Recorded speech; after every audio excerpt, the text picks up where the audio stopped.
Okay. What's happened this last month? Well, a lot of frustrations and stuff with things lately. Let's see where to start. Well,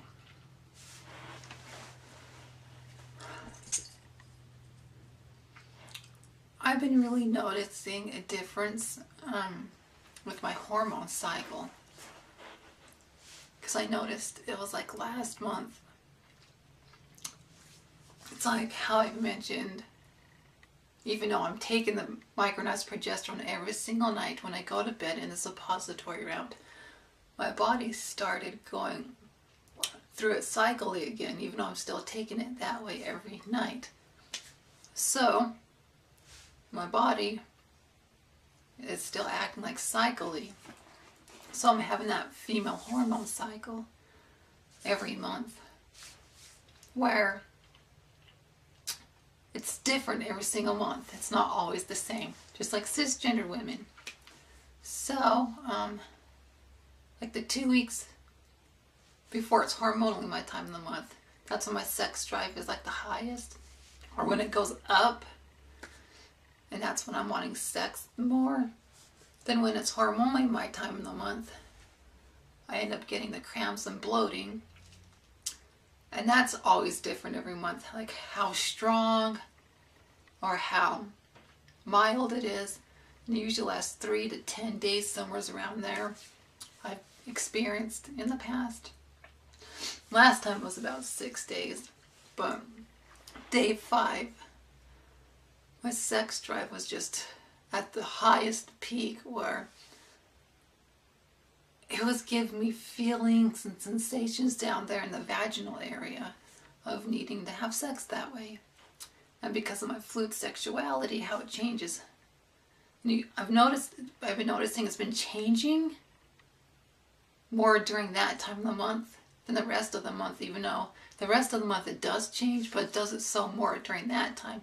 It changed where day 5 of my cycle, like hormonally time of the month, I was really craving a penis. My body was just really wanting to be penetrated by a penis, which kind of sucked because my body can't have sex. I can't have sex that way with my body until after I have surgery. So it got to the point where I didn't do anything to relieve it. So it got to that point where I broke down and was crying, and it was causing a lot of dysphoria. I hate having that dysphoria, but there's nothing I can do until I have surgery. So when that was happening, that's when I realized this is going to be a problem in a relationship. There can be issues there, because right now I'm pre-op, and if I end up with someone, that can be an issue, because my body's every way it's dictating sex. I have to have a full vulva and vaginal canal. So if I end up with a partner and that fluid sexuality changes in the way I can't have sex, like with a cisgender woman, and she has like a vulva, vagina, and my body for some reason is wanting an actual penis and no toy at that time.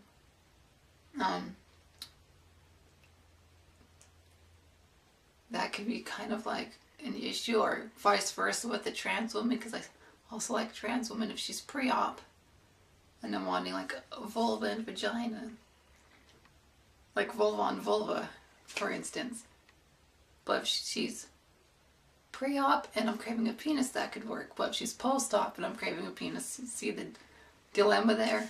So that's kind of some of the issues I've been dealing with. So yeah. And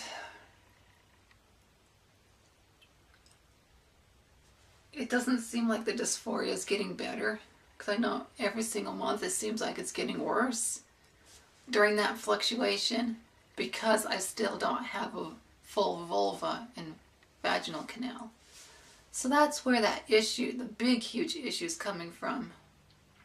So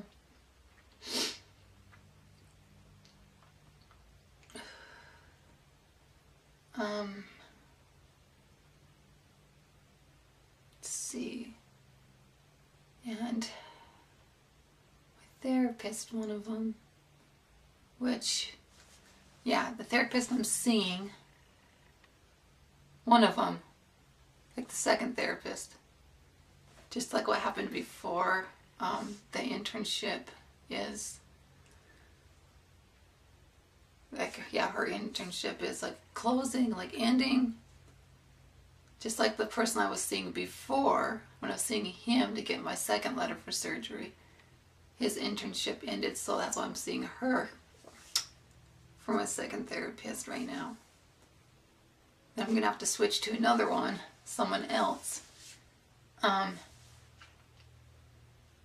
Where I'm seeing at the Pride Center, can't really go into more details, just it's at the Pride Center here where I live. And I was planning on, because it's recommended after surgery, you see someone, so that you can get that extra, like that help you may need after surgery, what you may be going through.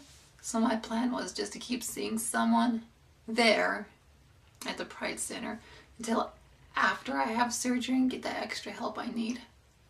Then once I get that extra help I need, then I won't need to see anyone there anymore. I can just see my regular therapist. So yeah. So that's pretty much on that end. Haven't been, like, for a while now, haven't been able to get in to get more electrolysis work done, which she wanted me to come back in 2 to 3 weeks. And it's been the week, yeah, this is the week. Tomorrow, no, Friday will be 4 weeks. So next month on the 14th was the only available day I could get. So I'm going to have to talk to her about that. Wasn't able to get in sooner when I wanted to and whatnot. And to make sure that we're on track with getting all that hair removed I need to get removed before surgery. So, yeah.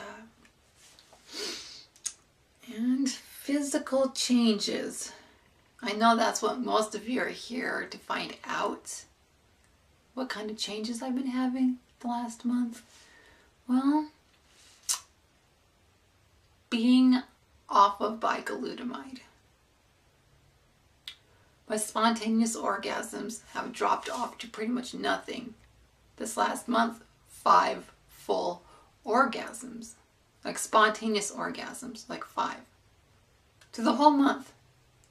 Compared to that, yeah, September of last year when I had 422 orgasms and more than half of it was spontaneous. Because I'm finding this weird.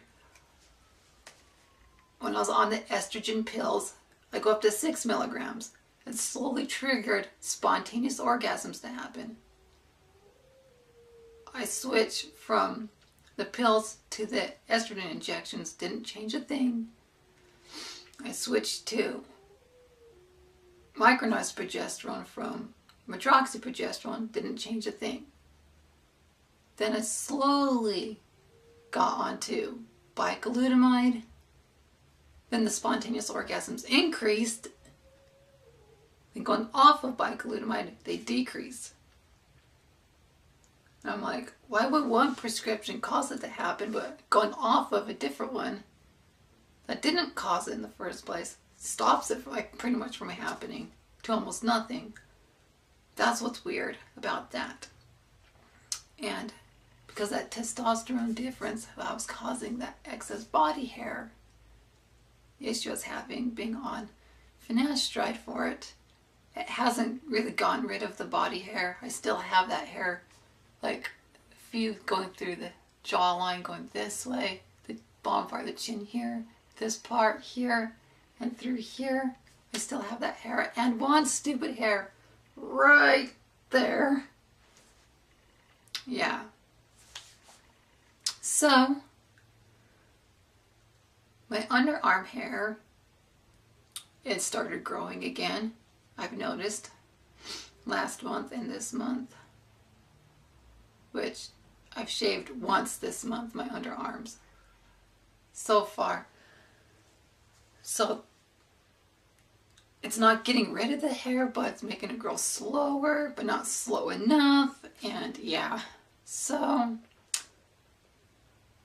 when I was checking out my leg hair, I've had some decrease in leg hair, but there's places that never decreased.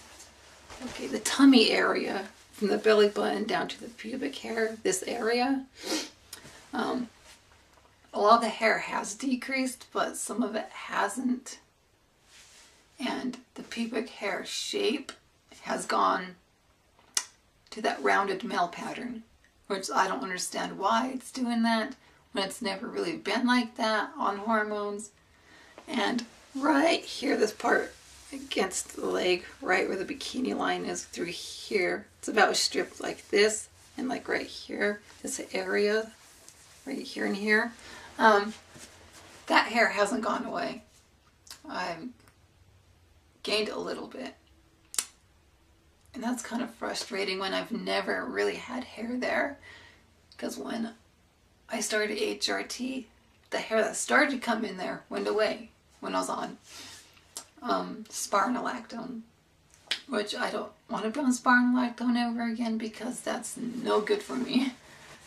Being on it for a long time, and it's not good for your body because it can hinder your breast growth, it can atrophy your breasts out, pretty much cooking them, prevent them from growing to their maximum size that they otherwise would have gotten. That's why biglutamide's better for you, because it won't do that. And not being on biglutide, the hair hasn't gone away. So I'm hoping after surgery, that testosterone difference, where I'm not producing that testosterone from the testes anymore, hopefully my body hair does what it did when the biglutide pretty much zeroed it out. Oh, I'm hoping the hair does that. All that excess hair goes away.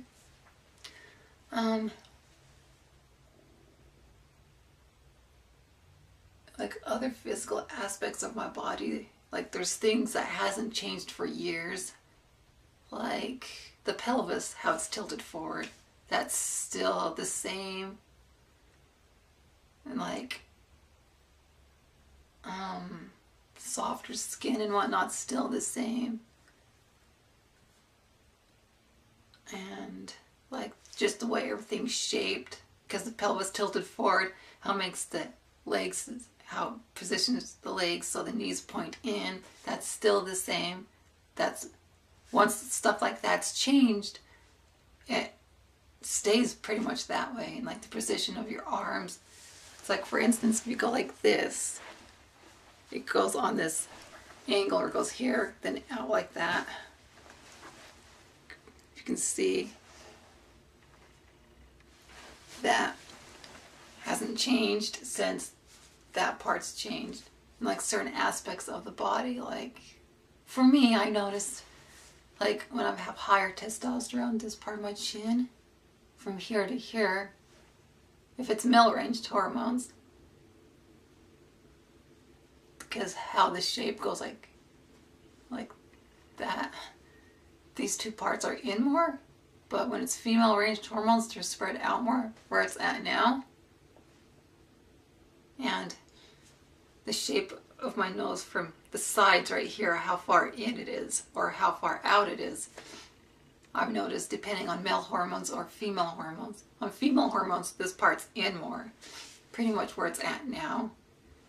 And the opening of the nostril is not as wide, but it's like less wide on female hormones.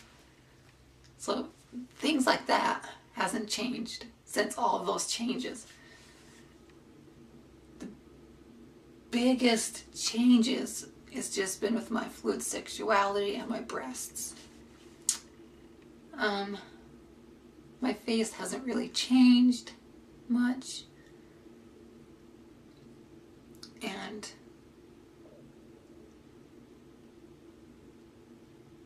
the three biggest changes since getting off of bicalutamide and getting on finasteride, my weight has gone down to 116 pounds. My waist has gone down to 27.5 inches. 27.5 inches. Which I think it's because that higher testosterone is why. Because I notice if I have higher testosterone, like I weigh less and my waist is down in size, in inches I should say. And when I have lower testosterone, my weight's up more. So I went from 122 pounds, 122 to 124, down to 116. And my waist it's not back to where it was before hormones, because that was around 25, 26 inches before hormones. And now it's just at 27.5, my waist. My hips haven't changed since they went up that inch from the pelvis tilting forward. So my hips went from 33 to 34, and it's never changed from 34, pretty much. Even though I was kind of wanting to do it, and almost to like 35 inches, and it just went back to 34. So it's still at 34. But the weird thing is, because my waist is down in size and my weight is down, my breasts are up in size. Which I'm like,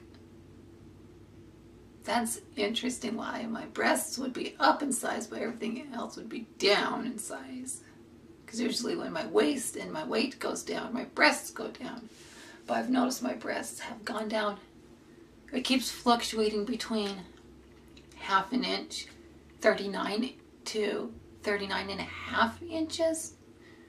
So when you calculate the difference, because usually on average, women's waist to bust measurement's a 10-inch difference. Well, mine's 11.5 to 12, depending on, yeah. But quickly here, this is what my breasts are at, swelled up from the breast enhancement pumps to 39.5 inches. So, yeah, I'm happy where they're at. And I necessarily don't need to be a cup size bigger. That's how I'm feeling. I keep going back between where I want to be. 32 triple D/F and a 32G, where I can do both, or just 32 triple D/F. So yeah, that's pretty much where everything's at. Still on track to doing everything I can to get surgery coming up this year, July 26th. And that's pretty much what's going on with me lately. Besides, my therapist is wanting me to join a dating site to meet people. So, other than that, that's what's going on.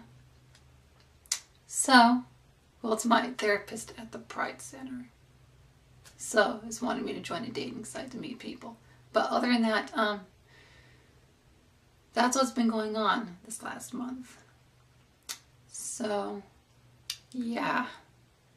Fun stuff with my fluid sexuality and whatnot. And sex drive and hormones and all that together. It's like, yeah, fun stuff. Dealing with that dysphoria and whatnot. So, well,